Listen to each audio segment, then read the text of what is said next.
Hey everybody, it's Luke from Galaxy Tech Review, and today I've got a product from Sonoff. This is their S31 Wi-Fi socket with power consumption detection.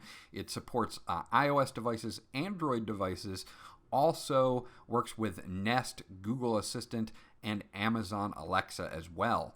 So you can pick this up on Amazon at the time of this review for $18 for a single and $36 for a 2-pack, and you'll have that link in the description below.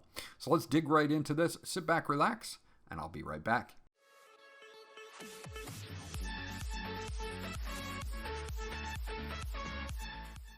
So once you get everything out of the box, this is what you're going to get.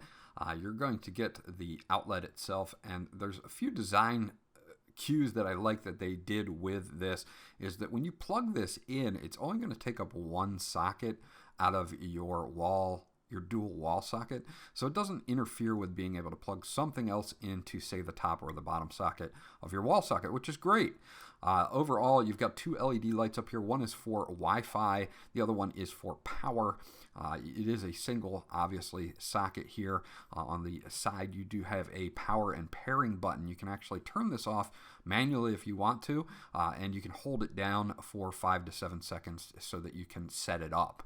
And we'll go through that setup in just a few moments. So overall design on this is very nice. I like the fact that it doesn't take up a full wall socket. It's got Smart Link technology. You can use this on iOS and you can use it on Android. You can use the Ewelink app. You can search either store for that app, and you can do remote control. You can do time schedules, power measurement, smart scene, and share controlling as well. So you've got a ton of different things that you can do with this. The model is the S31. We'll go over that in just a second. Works with Amazon devices such as the Amazon Echo, the Dot, the Tap, the Amazon Echo Show as well. You need to install a skill to do that. And it works with Google Assistant. You can also use Google Assistant and Nest to enable this as well, so that you can turn this on and off using it that way if you're more in the Google camp versus the camp for Amazon. Now, the model number is S31. Your input voltage is 90 to 264 volts at AC 50 to 60 hertz. Output voltage is the same, 90 to 264 volts, AC 50 to 60 hertz. The max load on this is 16 amps, so that's the highest that this will support. The Wi-Fi standard is 2.4 gigahertz BGN. It will not do 5 gigahertz Wi-Fi, so just be aware of that. It's made out of an ABS V0 plastic, which is, sturdy enough. Now they give you a little quick start guide here. Again, you can search for Ewelink if you just want to control it on your smartphone. So you can get that app either for iOS or Google Play. The two LEDs at the top and the pairing button on the side, which I've already shown you. And then you're going to hold the button down for 7 seconds, and the Wi-Fi LED blinks, and then it'll blink 3 times and on repeatedly. Then we can tap our plus button and in the app and add it, which I'll show you here as well. So let's get this plugged in, and then I will be right back. Okay, so if you see, we've got a standard wall socket here, and you can plug it into either the top or the bottom, doesn't matter. And you can see with the slim profile, I still have access to that second slot there. So that's awesome. It doesn't take up more than one. If we want to turn this on, I'm just going to hold down that power or pairing button, and you're going to see a little blue Wi-Fi LED light up here. It'll blink 3 times and then it'll stay blue, and it just blinked 3 times, and now it should stay blue, and it does. So that means we're ready to pair this up with our phone. So what we're going to do is use the Ewelink app. I have it on my Note 8. You're just going to launch the application, and you will be prompted to sign in or register an account. We're just going to hit the plus button now since we're ready for pairing, and it's going to say quick pairing GSM device or Nest device. Obviously, we've already done this where I have set it up by holding down the pairing button. So I'm going to click next. And then it's going to ask me for my Wi-Fi name, and it's going to ask me for my Wi-Fi password. So give me a second off screen to put my password in. And what this is going to do is it's going to upload your Wi-Fi information to the smart plug so that you can have it connected to your network. Super simple, easy, and fast. You'll see here in just a second. So now it's pairing once we put our password in, and it does take, they say up to 3 minutes, but obviously it didn't take that long. As you'll see right here, it's basically just uploading your Wi-Fi key, and there it is. Now, I suggest renaming the device. Mine's called My Device with a number after it, 2B1782. I'm going to leave it that way. But you want to rename it, especially if you're going to use an Amazon device where it's voice controlled. You're going to want to use something that's easy, like Socket 1 or Socket 2.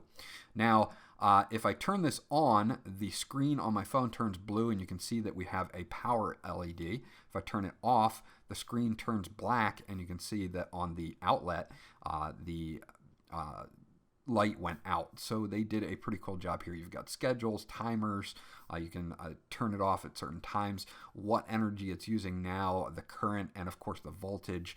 Here at this house it's 120.55 volts. Also, we can set this up, in my case, for my Amazon Echo. You're going to want to enable the Ewelink Smart Home Fan skill, and then you can go into settings on that so that we can hook this up so that it can be controlled by my Amazon Echo. Very simple. I'm going to plug this charger in, and I don't know if you guys will be able to see the lights on that or not. Right now it's off, so you're not going to see any lights, but what we're going to try to do is set this up so that we can have Alexa turn this charger on and off when we tell the Echo to do so. So let's get that started by looking at the skill.